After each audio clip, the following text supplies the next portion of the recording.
Tu saya pakai sini. Okay. Ya. Dia punya span. Oh. Tangga. Okey.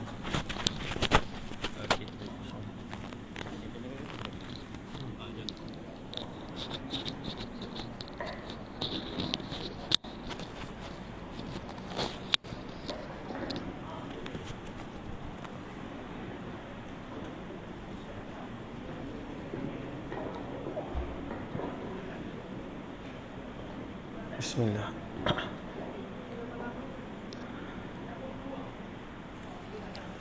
Bismillah. Bismillahirrahmanirrahim. Assalamualaikum warahmatullahi wabarakatuh. Bismillah, alhamdulillah, wassalatu wassalamu ala habibillah Sayyidina Muhammad ibn Abdillah wa ala alihi wa sahbihi wa mawalah. Subhanaka la ilma lana illa ma 'allamtana innaka antal alimul hakim wa la hawla wa la quwwata illa billahil aliyyil azim. Allahumma rabbi shrah lana sudurana wa yassir lana umurana wahlul 'uqdatam min alsinatina yafqahu aqwalana.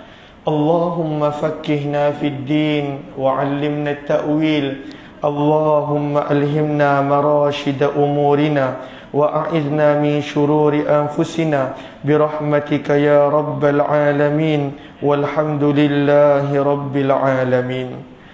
Nawaitu ta'alluma wa ta'lim wa tadhakkura wa tadhkir wa naf'a wal intifa' wal ifadata wal istifadah wal hatha ala tamassuki bi kitabillah wa sunnati rasulillah sallallahu alaihi wasallam والدعاء إلى الهدى والدلالة على الخير ابتغاء وجه الله ومرضاته وقربه وثوابه آمين آمين يا رب العالمين.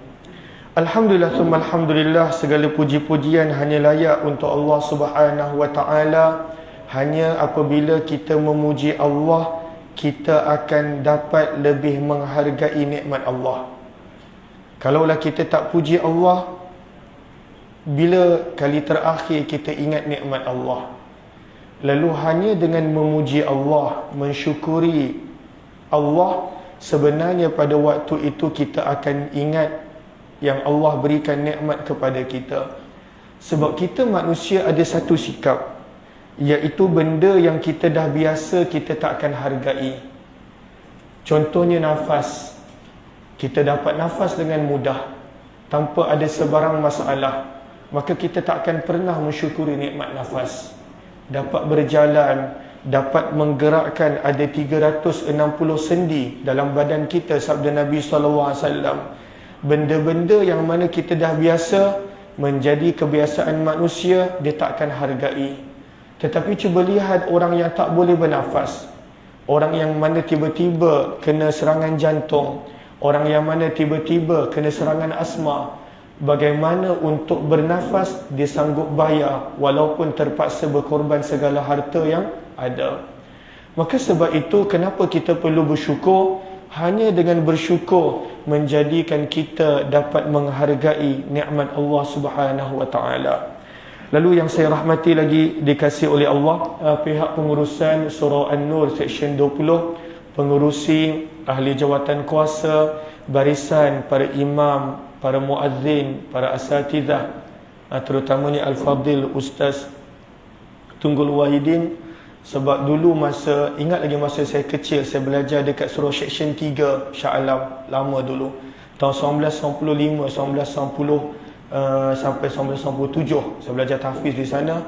Daripada banyak-banyak penceramah, yang saya ingat adalah Al-Fadil Ustaz. Sebab nama Al-Fadil Ustaz berbeza daripada nama penceramah lain. Waktu tu saya kecil, 9 tahun, 10 tahun.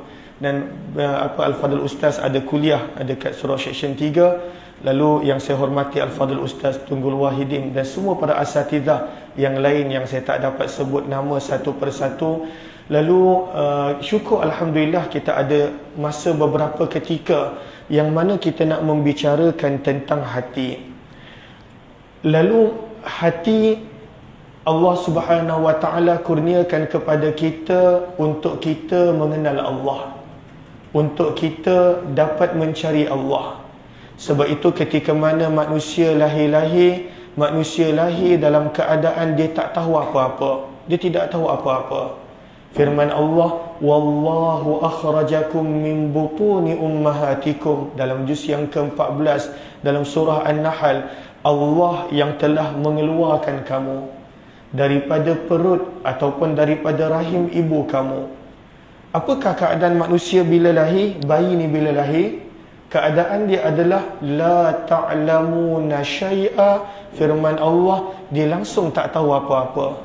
Masya Allah tuan-tuan, mungkin banyak kali tengok kelahiran anak, ataupun mungkin daripada kita dah ada cucu, daripada kita dah ada cicit. Maka apakah keadaan bayi bila lahir? La ta'lamuna syai'a. Dia langsung tak tahu apa-apa. Bahkan kata para ulama tafsir, ibu dia sendiri dia tak tahu. Sebab itu kalaulah bayi tu diserahkan kepada wanita lain untuk jaga, dia akan anggap wanita tu ibu dia, walaupun bukan. Lalu jahilnya manusia, lemahnya manusia, pada waktu itu hatinya dalam keadaan bersih, dan pada waktu itu dia langsung tidak ada ilmu, dia tidak ada apa-apa. Dan keadaan manusia yang baru lahir ni dia bersih, suci, baik. Sebab itu kita tengok baby senyum je. Macam saya pun ada baby, anak yang keempat ni usia 4 bulan, senyum je.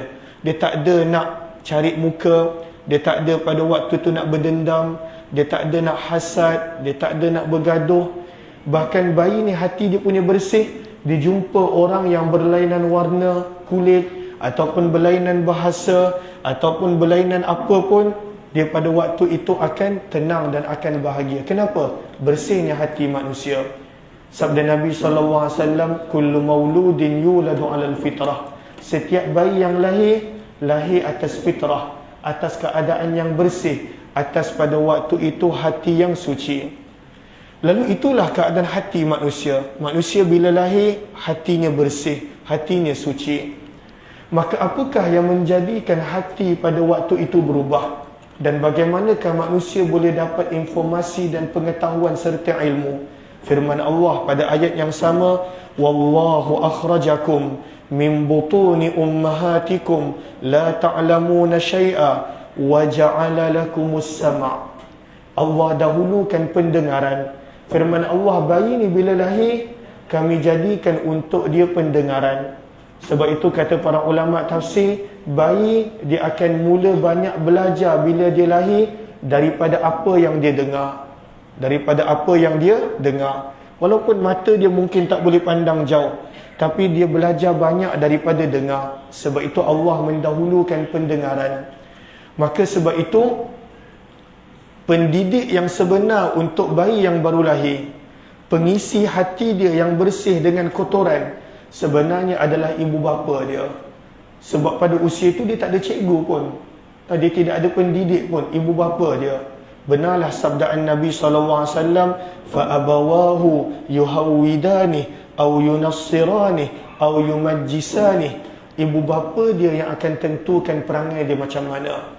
Kalaulah ibu bapa seorang yang suka bertengkar, bergaduh, bayi itu dengar, itulah sikap dia. Kalau seorang kedua ibu bapanya pada waktu itu suka berdendam dan dia dengar, maka itulah keadaan dia. Kalaulah ibu bapa pada waktu itu seorang yang suka pada waktu itu melakukan perkara yang tak elok, dia dengar, maka itulah sikap dia. Wa ja'ala lakumus sama'. Maka dengan pendengaran, kekosongan yang ada pada hati itu terisi. Apa keadaan ibu bapa, maka itulah keadaan bayi. Sebab itu kata para ulama tafsir, sebenarnya waktu pendidikan bayi yang sebenar adalah daripada hari pertama dia lahir sampailah usia dia 7 tahun. Itu adalah waktu pembentukan sifat dia. Kalaulah ibu bapa dia seorang yang suka mendengar Al-Quran, maka itulah keadaan dia. Kalaulah ibu bapanya seorang yang berlemah lembut, itulah cara bercakap dia. Maka apa yang berada di sekeliling dia, daripada pendengaran, bayi itu sedang belajar dan dia sedang masukkan ke dalam hati dia. Kemudian akan tiba masa wal absar, bayi ini akan mula belajar daripada apa yang dia tengok, apa yang dia lihat. Dan itulah yang akan menentukan pada waktu itu wal afidah, apa yang diisi dalam hati dia. Maka sebenarnya hati manusia ini lahir bersih. Hati manusia lahir pada waktu itu dalam keadaan fitrah. Tetapi yang menjadikan hati pada waktu itu rosak, hati pada waktu itu teruk, hati pada waktu itu diisi dengan sifat-sifat yang tercela, mazmumah, adalah pada waktu itu apa yang manusia dapat daripada apa yang dia dengar, daripada apa yang dia lihat. Firman Allah Subhanahu wa taala menceritakan sikap manusia yang pada waktu itu tak memberi perhatian untuk menjaga hati dia. Firman Allah Subhanahu wa taala dalam surah Al-A'raf ayat 179, "Walaqad dzara'na li jahannama katsiran minal jinni wal ins lahum qulub." Manusia ini ada yang mempunyai hati, la yafqahuna biha, tetapi dia tidak mahu memahami kebenaran dengan hati dia. Kenapa pada waktu itu hati dia begitu?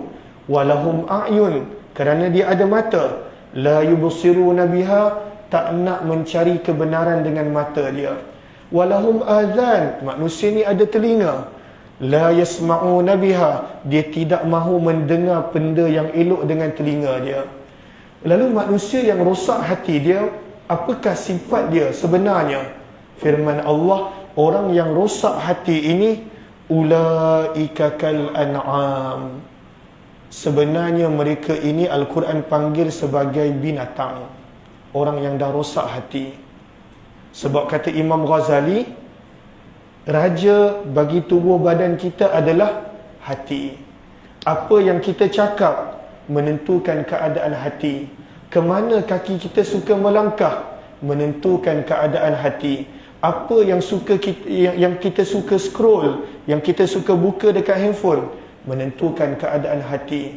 Lalu tidak ada istilah seseorang itu buat maksiat tetapi dia kata hatinya baik.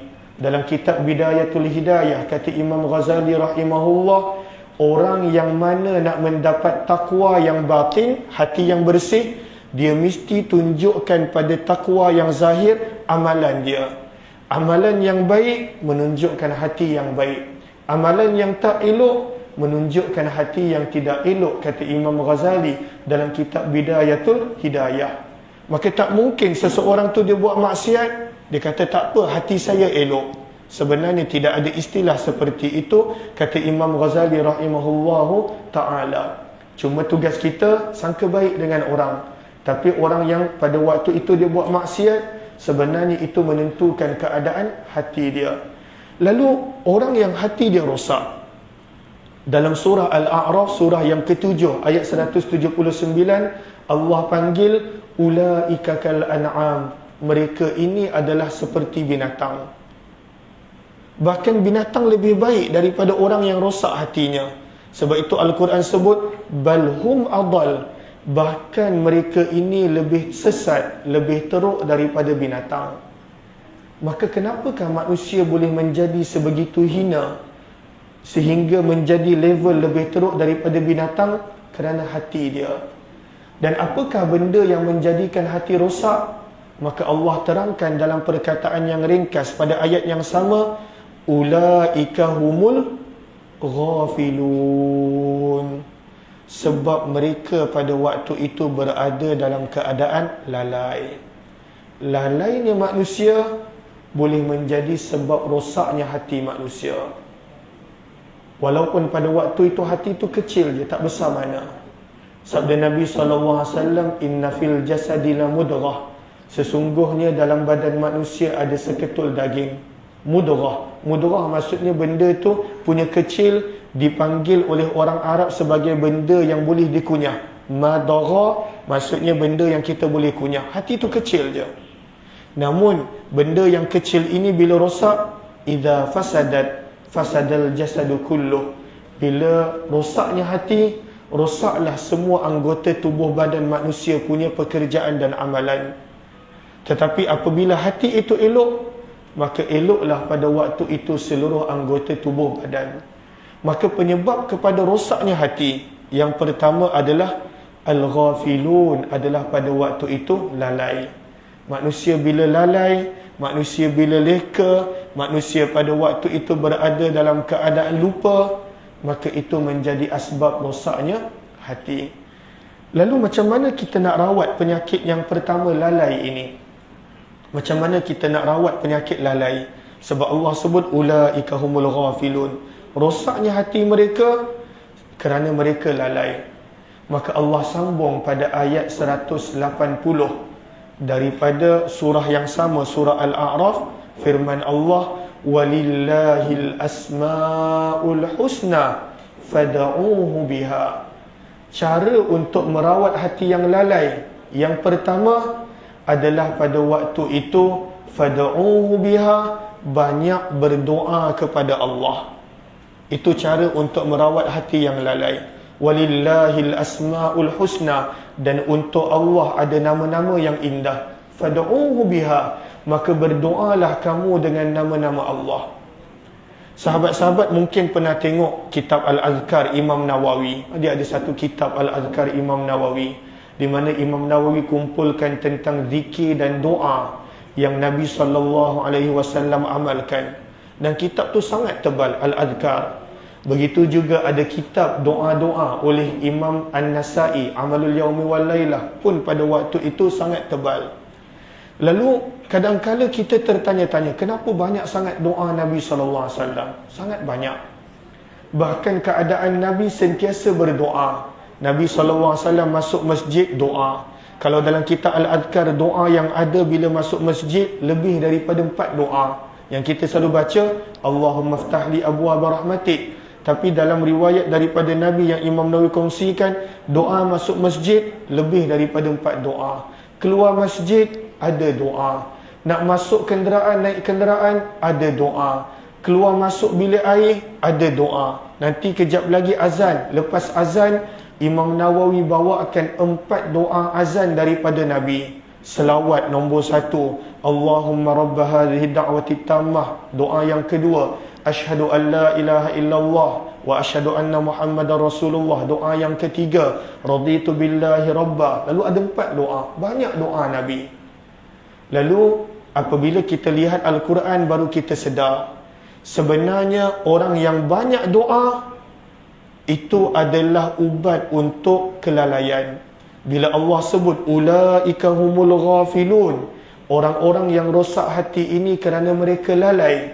Lalu apakah cara untuk rawat hati yang lalai? Allah sambung pada ayat berikut, walillahil asmaul husna fad'uuhu biha, maka hendaklah banyakkan berdoa. Sebab itu tak ada orang yang lebih banyak berdoa daripada Nabi sallallahu alaihi wasallam. Nak bersama dengan isteri pun pada waktu itu ada doa. Dalam keadaan pada waktu itu manusia nafsu menguasai diri dia, ada doa. Maka sebenarnya cara untuk merawat hati yang lalai yang pertama, supaya tak rosak hati kita, adalah pada waktu itu banyakkan berdoa. Dan Allah suka hamba dia yang berdoa. Sebab itu Al-Quran sebut, wa idza sa'alaka ibadi anni fa inni qarib ujibu da'watad da'i idza da'an. Apabila hamba itu berdoa, ujibu, aku akan mengkabulkan permintaan dia. Lalu yang pertama untuk rawat hati yang lalai adalah banyakkan berdoa. Cumanya kata para ulama di dalam kitab Al-Hikam Ibn Athaillah Al-Iskandari, kenapa Allah datangkan ujian dalam hidup kita? Kenapa Allah datangkan ujian?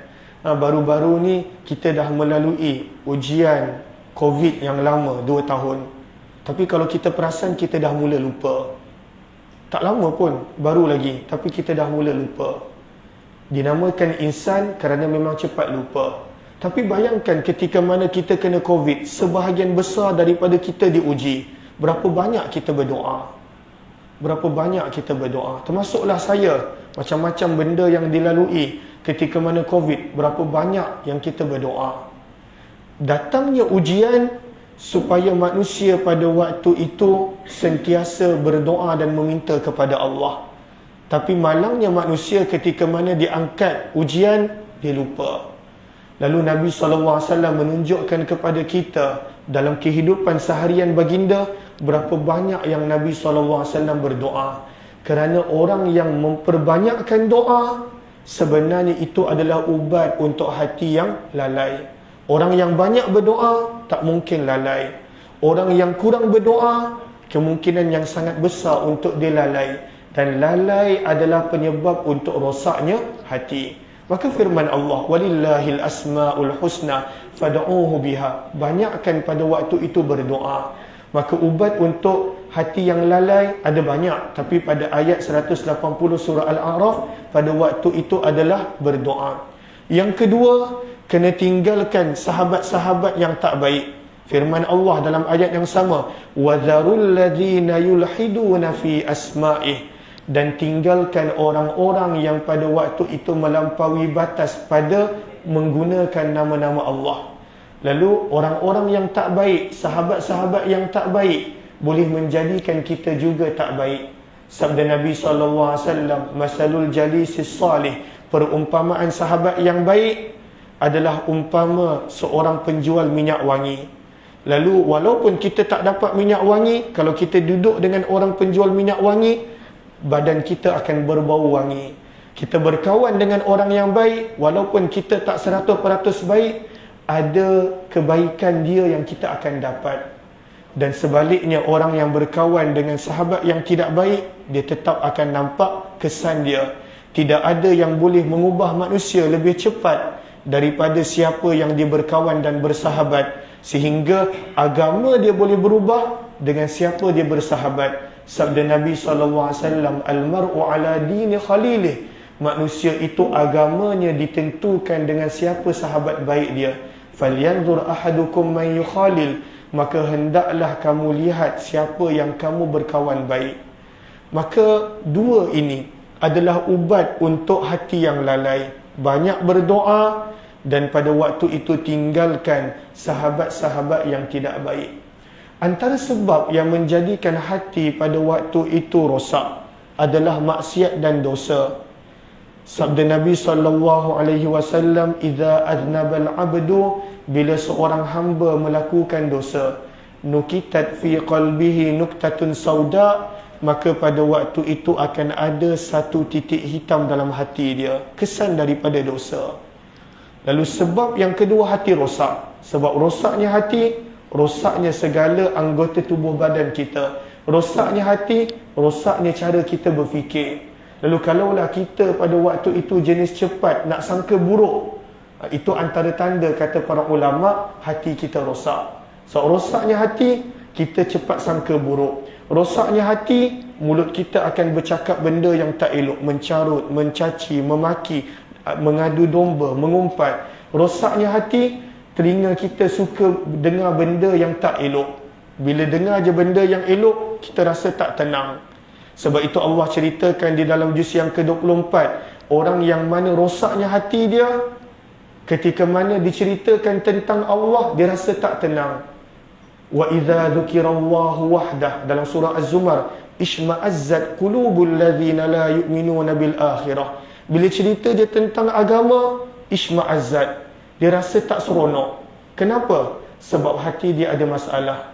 Wa idza dzukiral ladzina min dunihi idzahum yastabshirun. Bila dicerita selain daripada Allah, yastabshirun, dia akan seronok, dia akan gembira, bahagia. Cerita dia tentang agama, lesu, lemah, tak seronok. Itu antara tanda-tanda hati kita pada waktu itu perlu diberikan perhatian. Maka bila rosaknya hati, semua ini akan nampak kesan. Macam contoh kita, bila dah mula rasa tonsil bengkak, tanda kita akan mula demam, kita akan mula ada keradangan badan dan sebagainya. Maka itu tanda. Tanda rosaknya hati. Telinga kita, apa yang kita suka dengar. Mata kita, apa yang kita suka lihat. Pergerakan kita, apa yang kita suka lakukan. Maka sebab yang kedua rosaknya hati. Tadi yang pertama lalai. Sebab yang kedua rosaknya hati, kata para ulama, adalah maksiat dan dosa. Sahabat-sahabat boleh rapat ke dalam, kita beri ruang sebab banyak orang kat luar. Kerana bila kita penuhkan ruang yang hadapan, maka pada waktu itu Nabi SAW doakan, apabila kita buka ruang untuk sahabat-sahabat kita, maka Allah akan buka ruang untuk kita. Ifsahu yafsahillahu lakum. Buka ruang. Kita boleh rapat-rapat insya-Allah. Lalu yang ke belakang boleh maju ke hadapan. Allahumma salli ala Sayyidina Muhammad wa ala ali Sayyidina Muhammad. Lalu perkara yang kedua yang menjadikan rosaknya hati manusia pada waktu itu adalah maksiat dan dosa. Maka apakah cara untuk kita berhadapan dengan maksiat dan dosa? Tidak lain tidak bukan adalah taubat. Taubat. Lalu Nabi SAW bersabda, setiap manusia pada waktu itu memang banyak dosa dia. Kita kalau boleh tinggalkan maksiat dan dosa, tapi setiap daripada kita ada kelemahan dan pasti ada maksiat dan dosa. Sabda Nabi SAW, kullu bani Adam khata'. Setiap manusia itu memang banyak dosanya, khata', ada banyak dosa. Tapi bila kita berdosa, apa yang patut kita buat? Wa khairul khata'in at-tawwabun. Bila banyak dosa, tawwab, mestilah banyak bertaubat. Maka hendaklah kita banyak bertaubat. Dan di sini dalam kitab Minhajul Abidin, jalan para hamba, jalan untuk menjadi hamba, ada satu poin yang menarik yang dikongsikan oleh Imam Ghazali rahimahullah. Kata Imam Ghazali rahimahullah, banyak orang berfahaman dia tak nak bertaubat kerana dia takut mempermain-mainkan taubat. Banyak orang bila dia ajak taubat, saya bukan tak nak taubat, nanti saya takut saya buat balik dosa ni.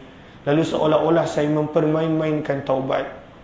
Lalu ada orang dia tunggu taubat dia sampai dia habis kerja, baru dia nak taubat. Ada orang tunggu nak bertaubat bila usia 40 tahun. Ada orang pada waktu tu nak bertaubat bila dia berjaya tinggalkan maksiat tersebut. Maka di sini ada satu poin yang sangat penting untuk kita jaga.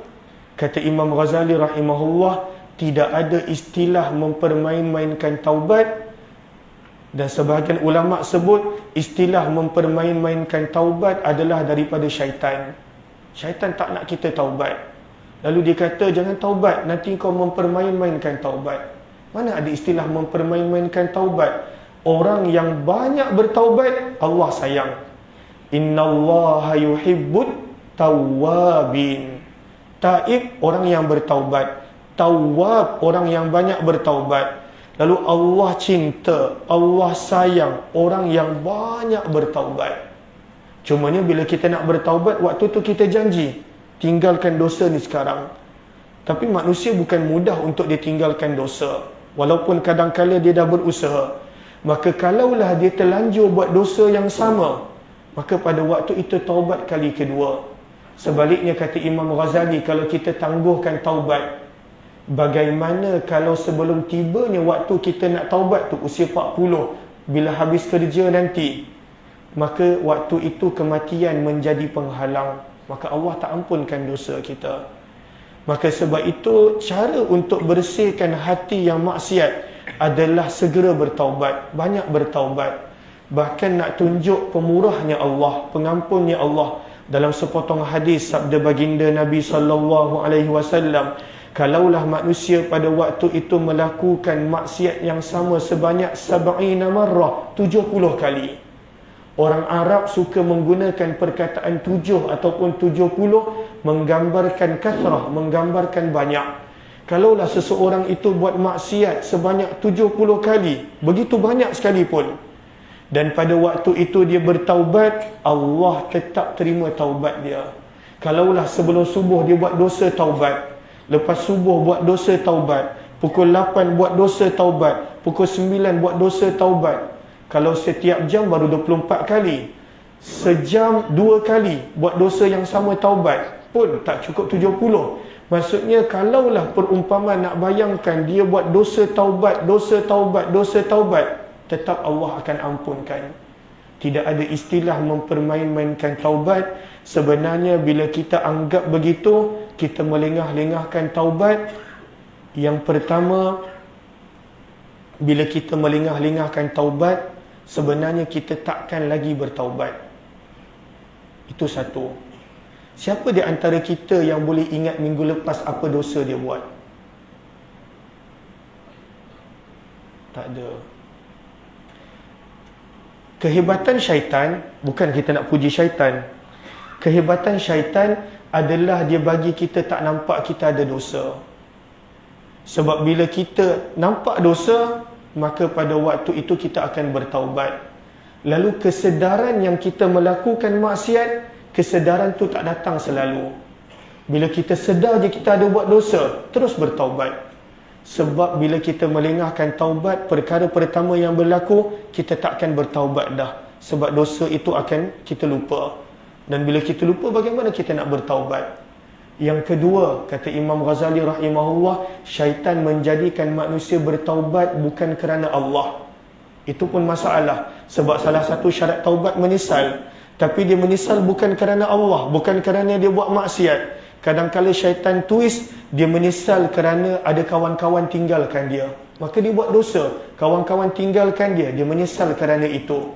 Dia buat maksiat, dia rugi dalam perniagaan, maka dia menyesal kerana duit yang hilang. Dia menyesal kerana keluarga dia abaikan dia. Maka syaitan twist, sebab pada waktu itu menyesal mestilah kerana Allah. Maka itu juga menjadi sebab manusia pada waktu itu syaitan mempermainkan taubat dia. Maka cara untuk kita rawat hati yang kedua adalah banyakkan bertaubat. Mudah-mudahan Allah Subhanahu wa taala anugerahkan kepada kita qalbun salim, hati yang sejahtera, hati yang elok, hati yang sejahtera. Bukan sekadar hati yang tak buat dosa, tapi hati yang sejahtera adalah hati yang sentiasa bertaubat kepada Allah. Moga Allah terima taubat setiap daripada kita. Moga Allah sedarkan kita yang kita adalah hamba.